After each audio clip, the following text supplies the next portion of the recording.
oyster mushroom is the mushroom with which you should start your mushroom adventure with home cultivation. It is an extremely easy mushroom to grow.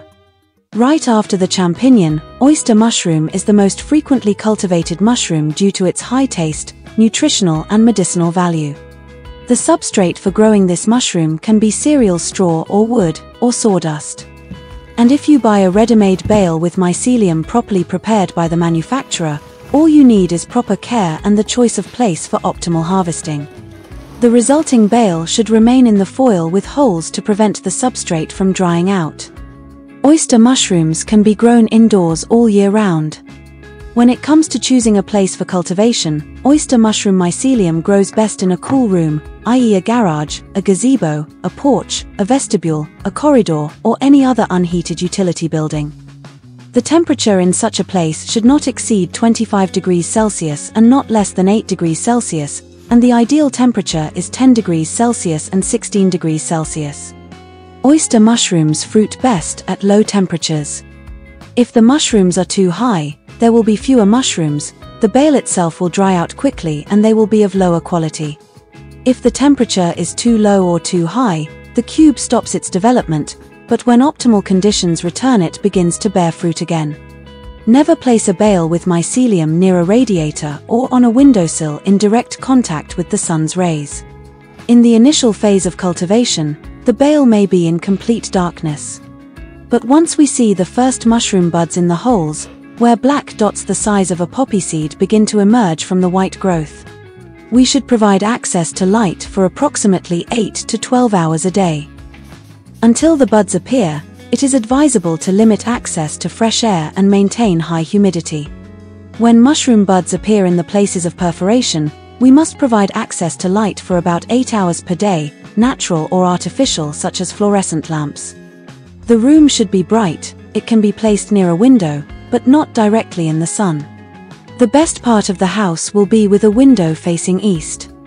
When the mushrooms start to emerge from the holes in the bale, the oyster mushroom needs light of at least 200 lux about 8 to 10 hours a day to properly develop them. An extremely important thing when growing mushrooms is to maintain appropriate humidity of the substrate and the surroundings. During the period of fruiting and growth, high air humidity must be maintained, approximately 85%. When the air is too dry, it is a good idea to place the bale over a container of water so that it does not touch it. We can spray mushrooms only when they reach a size of at least 2 centimeters. Please remember that the mushrooms cannot be wet because they will start to rot.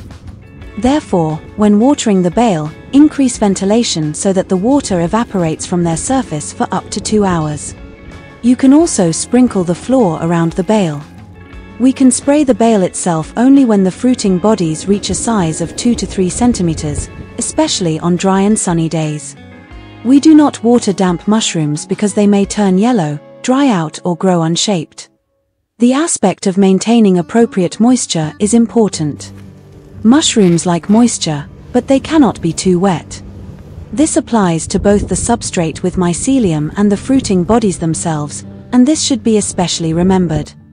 The substrate with mycelium, e.g. bale, should not be watered during cultivation, and it certainly cannot stand in water. During cultivation, to ensure moisture, it is best to water the floor, the cultivation area. The wet floor will evaporate and provide sufficient moisture. When the bale becomes light after the second or third throw, we can immerse it, for example, in a barrel with cold rainwater for 2 to 5 hours to make it drink and then put it back in the growing place. When watering the mushrooms directly with water, remember that the mushrooms can only be wet for about 2 hours. After watering, the fruiting bodies should be quickly dried by, for example, airing the growing area. Otherwise, a so-called film will form on the surface of the fruiting body. The fungus will be wet and sticky, which may result in bacterial diseases, deformation, or death of the fruiting bodies. So, ultimately, it is better not to water the mushrooms regularly and abundantly. It may seem that mushrooms like it when the room is stuffy and that mushrooms do not like fresh air. This is probably due to the observation of the development of fungus on the wall, the growth of which is possible due to moisture and poor or lack of ventilation in the room. Remember that to produce fruiting bodies and develop properly, cultivated mushrooms must have access to fresh air. Growing should be air if it is conducted in a closed room.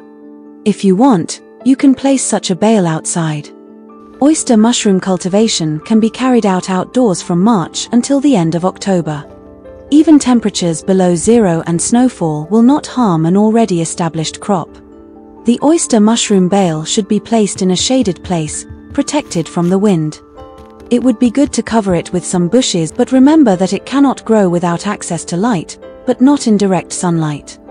The best option will be the eastern or northern part of the garden. Where nothing grows in your garden because it is too dark or too wet, mushrooms will thrive there. At the beginning of spring and late autumn, if possible, a good place is a greenhouse, a shelter, or a foil tunnel, but they must be shaded so that the sun does not heat the bale too much and dry it.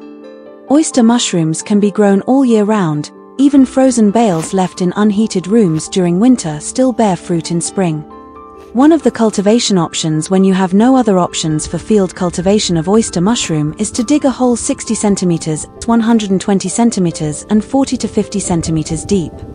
Use the excavated earth to create an embankment on 3 sides, leaving light access from the north. Shade the hole from above with, for example, foil and styrofoam. At a temperature of 10 to 25 degrees Celsius, the first oyster mushrooms appear within 2 weeks. Within 3 to 4 months, the mycelium constantly produces fruit, sometimes with more mushrooms, sometimes with fewer ones, depending on the current conditions. They determine the growth of fungi. Under favorable conditions, such a bale will bear fruit after about 3 weeks. Flare-ups of the fungus appear every 2 to 3 weeks. It is best to tear off the entire clump of mushrooms that grows from the hole in the bale. The signal to harvest is to straighten the edges of the cap of the largest mushroom in the cluster. Even though the temptation is great, let the mushrooms grow to the desired size. You will be surprised how impressive sizes they can reach. When the mushrooms start to turn darker, be sure to collect them. This is the final stage of growth before they start to rot. This is the main problem of cultivating in summer. Remember that oyster mushroom likes low temperatures, fruit bodies grow even at 4 degrees Celsius, and the bale itself with mycelium is resistant to severe frosts. Bales that are frozen to the bone, after being brought indoors, still bear fruit, and with better results, freezing stimulates the setting of fruiting bodies in the next crop. Remember that oyster mushrooms grown at home are different from those grown outdoors. The less light they receive, the brighter they are. You may have noticed that sometimes they are available in white and sometimes in dark gray. These are the same mushrooms but grown in a different way. The dark ones received more sun. It is worth knowing that such mushrooms also contain more vitamin D. You can top up your mushrooms with vitamin D in an easy way. After collecting homegrown mushrooms or buying them in a supermarket, place them in a sunny place with the blades up for 24 to 48 hours. At Corvinus University in Budapest, Faculty of Horticultural Sciences, scientific research has been carried out to increase the vitamin D content by converting the natural ergosterol they contain into vitamin D2. In this study, biologically active oyster mushrooms were treated with UVB and UVC light in a growing room before harvesting. UVB and UVC lamps were used and 6 exposure periods. After 3 consecutive days of treatments, yields were measured and samples were taken for analysis of vitamin D2 and ergosterol. The data showed a significant increase from 0.67 to 3.68 in vitamin D2 levels over each time period for both wavelengths. It may happen that the substrate on the side where there is no light at all or in a contaminated place will develop dark mold. Remember about the hygiene of the crop. Dead remains after harvesting the mushrooms should be removed. If molds appear on the substrate, before or after soaking, they should be scraped off in this pond so that they do not infect its further part. The problem of lack of cleanliness of the crop may appear especially in warm periods, like late spring or summer, when the temperature exceeds 20 degrees Celsius. The mycelium of mushrooms, or the fruiting bodies themselves, especially the older, spoiling ones, attract flies that feed on the mycelium with their smell. In addition to the fact that flies and their larvae eat the mycelium around the holes, where the fruiting bodies were supposed to form, They also cause many bacterial infections on the fruiting bodies.